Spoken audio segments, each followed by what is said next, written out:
President of Russia Vladimir Putin. Thanks, dear Tarja, Heinz, Thabo, colleagues, ladies and gentlemen. It is a great pleasure to see you again. I want to start by thanking all of the participants in the Valdai International Discussion Club, from Russia and abroad, for your constructive part in this work.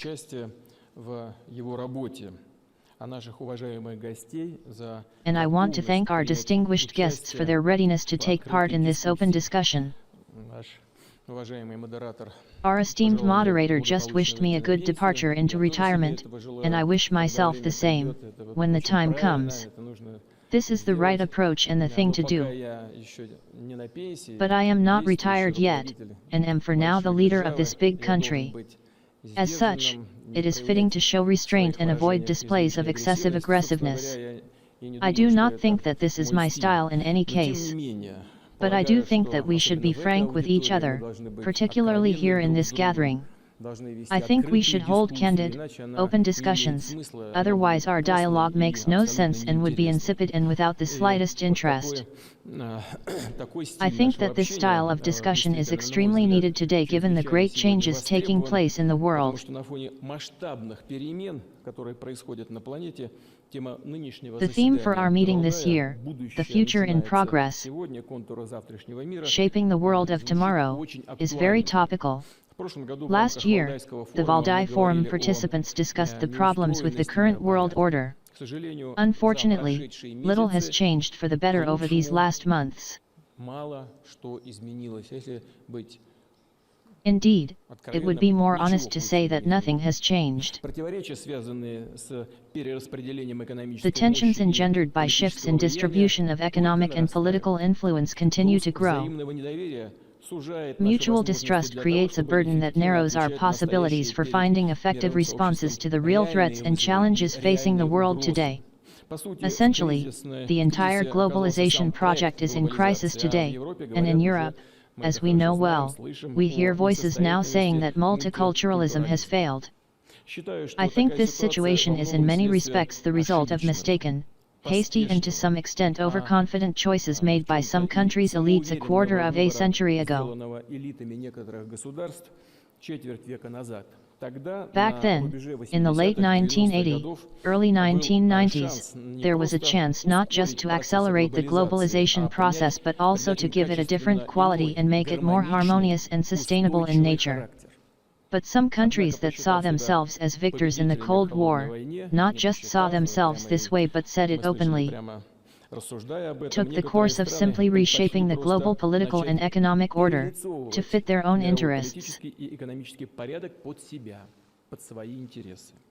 In their euphoria, they essentially abandoned substantive and equal dialogue with other actors in international life, chose not to improve or create universal institutions,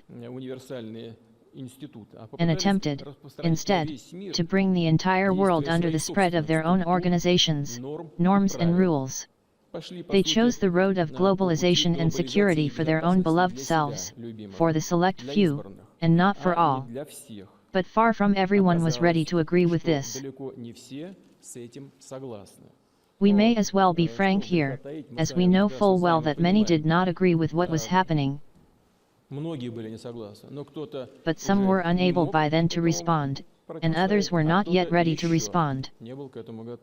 The result though is that the system of international relations is in a feverish state, and the global economy cannot extricate itself from systemic crisis.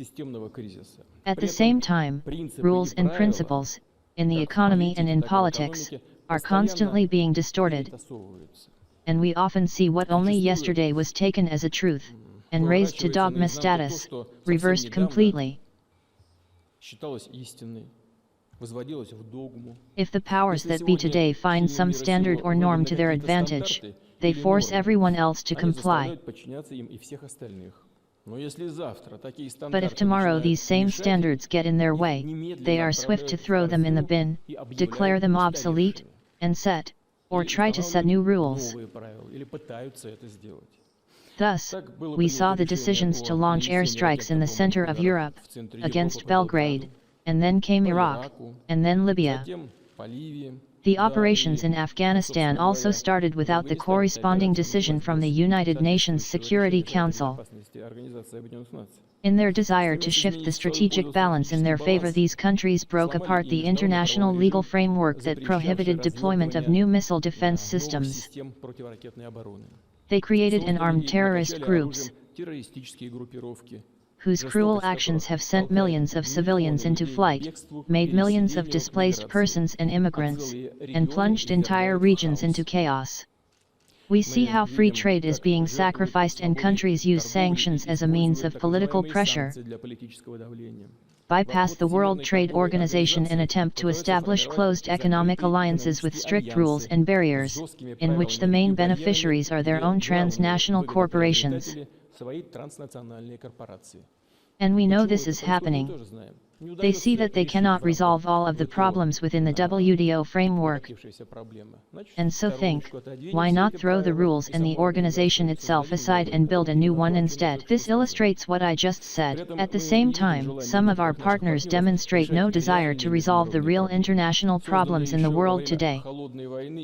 In organizations such as NATO, for example, established during the Cold War and clearly out of date today, despite all the talk about the need to adapt to the new reality, no real adaptation takes place. We see constant attempts to turn the OSCE, a crucial mechanism for ensuring common European and also transatlantic security, into an instrument in the service of someone's foreign policy interests. The result is that this very important organization has been hollowed out. But they continue to churn out threats, imaginary and mythical threats such as the Russian military threat. This is a profitable business that can be used to pump new money into defense budgets at home, get allies to bend to a single superpower's interests, expand NATO and bring its infrastructure, military units and arms closer to our borders. Of course, it can be a pleasing and even profitable task to portray oneself as the defender of civilization against the new barbarians. The only thing is that Russia has no intention of attacking anyone. This is all quite absurd. I also read analytical materials, those written by you here today, and by your colleagues in the USA and Europe. Но не только присутствующих здесь в зале, но аналитиков из тех же Соединенных Штатов, из Европы. It is unthinkable, foolish and completely unrealistic. Europe alone has 300 million people. All of the NATO members together with the USA have a total population of 600 million probably. But Russia has only 146 million. It is simply absurd to even conceive such thoughts. And yet they use these ideas in pursuit of their political aims. Another mythical and imaginary problem is what I can only call the hysteria the USA has whipped up over supposed Russian meddling in the American presidential election. The United States has plenty of genuinely urgent problems, it would seem, from the colossal public debt to the increase in firearms violence and cases of arbitrary action by the police.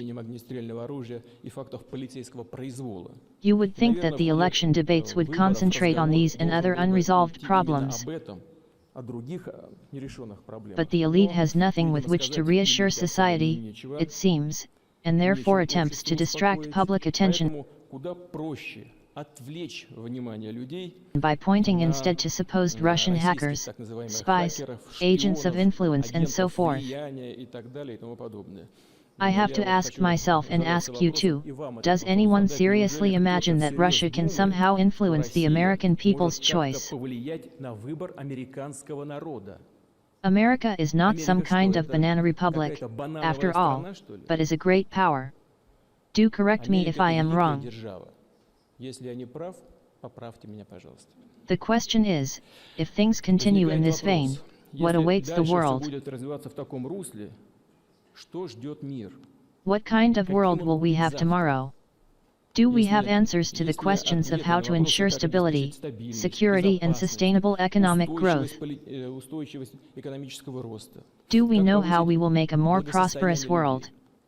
Sad as it is to say, there is no consensus on these issues in the world today. Maybe you have come to some common conclusions through your discussions, and I would of course be interested to hear them. But it is very clear that there is a lack of strategy and ideas for the future. This creates a climate of uncertainty that has a direct impact on the public mood.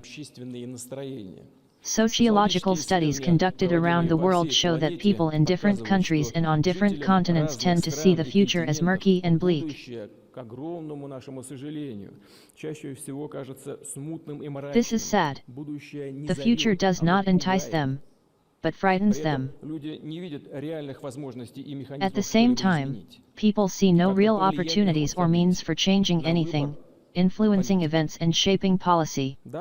Yes, formally speaking, modern countries have all the attributes of democracy, elections, freedom of speech, access to information, freedom of expression.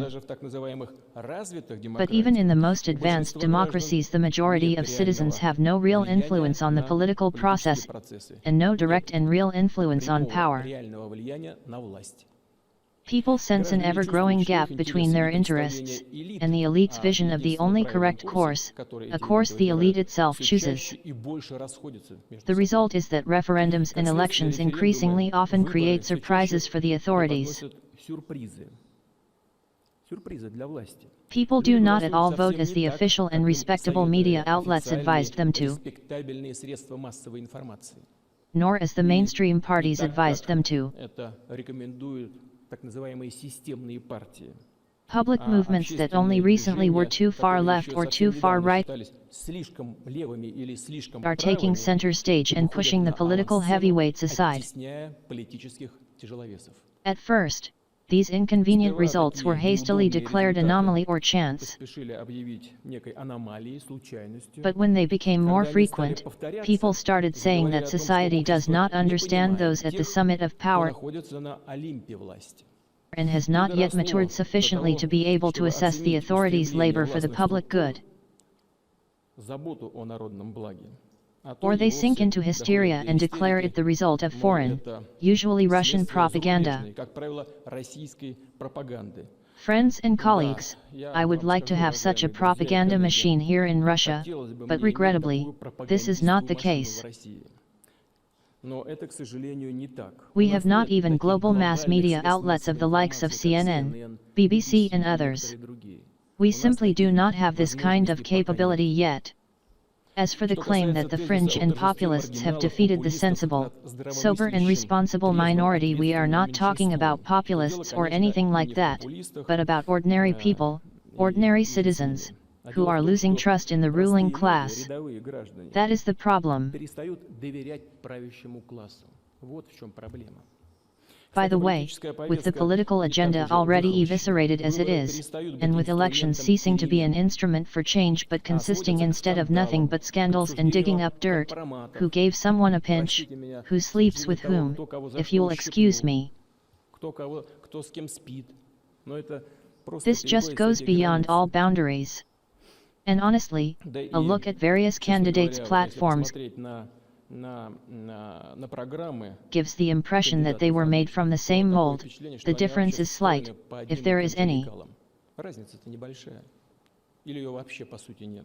It seems as if the elites do not see the deepening stratification in society and the erosion of the middle class, while at the same time, they implant ideological ideas that, in my opinion, are destructive to cultural and national identity. And in certain cases, in some countries they subvert national interests and renounce sovereignty in exchange for the favor of the suzerain. This begs the question, who is actually the fringe? The expanding class of the supranational oligarchy and bureaucracy, which is in fact often not elected and not controlled by society, or the majority of citizens, who want simple and plain things, stability, free development of their countries, prospects for their lives and the lives of their children, preserving their cultural identity, and finally, basic security for themselves and their loved ones. People are clearly scared to see how terrorism is evolving from a distant threat to an everyday one. How a terrorist attack could occur right near them, on the next street, if not on their own street. While any makeshift item, from a homemade explosive to an ordinary truck, can be used to carry out a mass killing. Moreover, the terrorist attacks that have taken place in the past few years in Boston and other U.S. cities, Paris, Brussels, Nice, and German cities, as well as, sadly, in our own country, show that terrorists do not need units or organized structures. They can act independently, on their own. They just need the ideological motivation against their enemies, that is, against you and us. The terrorist threat is a clear example of how people fail to adequately evaluate the nature and causes of the growing threats. We see this in the way events in Syria are developing. No one has succeeded in stopping the bloodshed and launching a political settlement process. One would think that we would have begun to put together a common front against terrorism now, after such lengthy negotiations, enormous effort and difficult compromises. But this has not happened and this common front has not emerged. My personal agreements with the President of the United States have not produced results either. There were people in Washington ready to do everything possible to prevent these agreements from being implemented in practice. This all demonstrates an unexplainable and I would say irrational desire on the part of the Western countries to keep making the same mistakes. Or, as we say here in Russia, keep stepping on the same rake. We all see what is happening in Afghanistan, Iraq, Libya, and a number of other countries. I have to ask, where are the results of the fight against terrorism and extremism? Overall, looking at the world as a whole, there are some results in particular regions and locations, but there is no global result and the terrorist threat continues to grow. We all remember the euphoria in some capitals over the Arab Spring. Where are these fanfares today? Russia's calls for a joint fight against terrorism go ignored. What's more, they continue to arm, supply and train terrorist groups in the hope of using them to achieve their own political aims.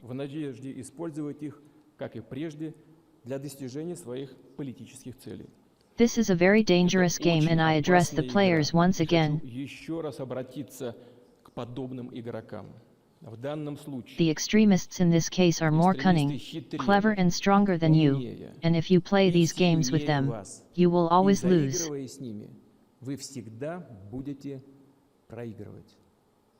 Colleagues, it is clear that the international community should concentrate on the real problems facing humanity today.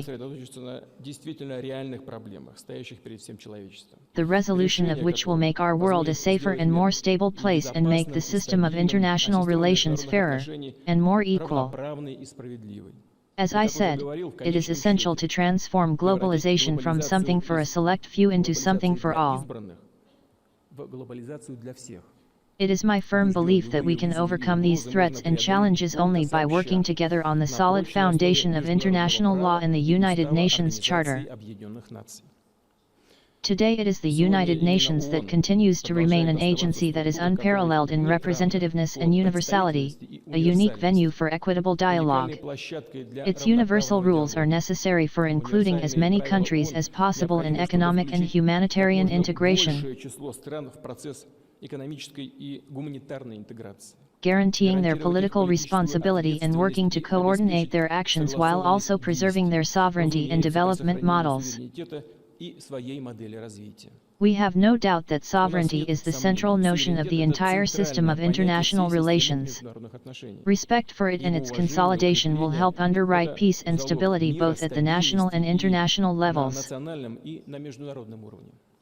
There are many countries that can rely on a history stretching back 1,000 years, like Russia, and we have come to appreciate our identity, freedom and independence. But we do not seek global domination, expansion or confrontation with anyone. ни к экспансии какой-то, ни к конфронтации с кем бы то ни было. In our mind, real leadership lies in seeing real problems rather than attempting to invent mythical threats and use them to steamroll others, Подмять под себя остальных. А в том, but чтобы rather to unite видеть efforts to реальные resolve such проблемы, problems. содействовать объединению усилий государств и их решений. This is exactly how Russia understands its role in global affairs today. There are priorities without which a prosperous future for our shared planet is unthinkable, and they are absolutely obvious. I won't be saying anything new here. First of all, there is equal and indivisible security for all states. Only after ending armed conflicts and ensuring the peaceful development of all countries, will we be able to talk about economic progress and the resolution of social, humanitarian and other key problems. It is important to fight terrorism and extremism in actuality. It has been said more than once that this evil can only be overcome by a concerted effort of all states of the world. Russia continues to offer this to all interested partners. Это всем заинтересованным нашим партнерам. It is necessary to add to the international agenda the issue of restoring the Middle Eastern countries' lasting statehood, economy and social sphere. The mammoth scale of destruction demands drawing up a long-term comprehensive program, a kind of Marshall Plan, to revive the war and conflict-ridden area. Russia is certainly willing to join actively in these team efforts. We cannot achieve global stability unless we guarantee global economic progress. It is essential to provide conditions for creative labor and economic growth at a pace that would put an end to the division of the world into permanent winners and permanent losers. The rules of the game should give the developing economies at least a chance to catch up with those we know as developed economies. We should work to level out the pace of economic development, and brace up backward countries and regions so as to make the fruit of economic growth and technological progress accessible to all. Particularly, this would help to put an end to poverty, one of the worst contemporary problems. It is also absolutely evident that economic cooperation should be mutually lucrative, and rest on universal principles to enable every country to become an equal partner in global economic activities. True, the regionalizing trend in the world economy is likely to persist in the medium term. However, regional trade agreements should complement and expand, not replace the universal norms and regulations. Russia advocates the harmonization of regional economic formats, based on the principles of transparency and respect for each other's interests. That is how we arrange the work of the Eurasian Economic Union and conduct negotiations with our partners, particularly on coordination with the Silk Road Economic Belt project, which China is implementing. We expect it to promote an extensive Eurasian partnership, which promises to evolve into one of the formative centers of a vast Eurasian integration area. To implement this idea, 5+1 talks have begun already for an agreement on trade and economic cooperation between all participants in the process. An important task of ours is to develop human potential. Only a world with ample opportunities for all, with highly skilled workers, access to knowledge and a great variety of ways to realize their potential can be considered truly free. Only a world where people from different countries do not struggle to survive but lead full lives can be stable. A decent future is impossible without environment protection and addressing climate problems. That is why the conservation of the natural world and its diversity and reducing the human impact on the environment will be a priority for the coming decades. Another priority is global healthcare. Of course, there are many problems, such as large-scale epidemics, decreasing the mortality rate in some regions and the like. So there is enormous room for advancement.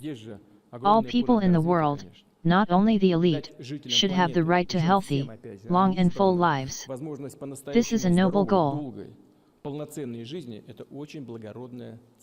In short, we should build the foundation for the future world today by investing in all priority areas of human development. And of course, it is necessary to continue a broad-based discussion of our common future so that all sensible and promising initiatives are heard.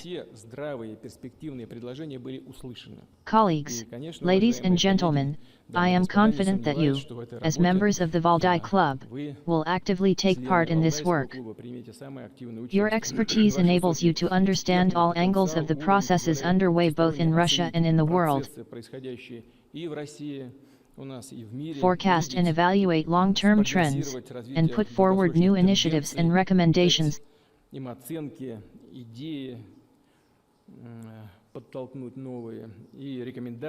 that will help us find the way to the more prosperous and sustainable future that we all badly need. Thank you very much for your attention.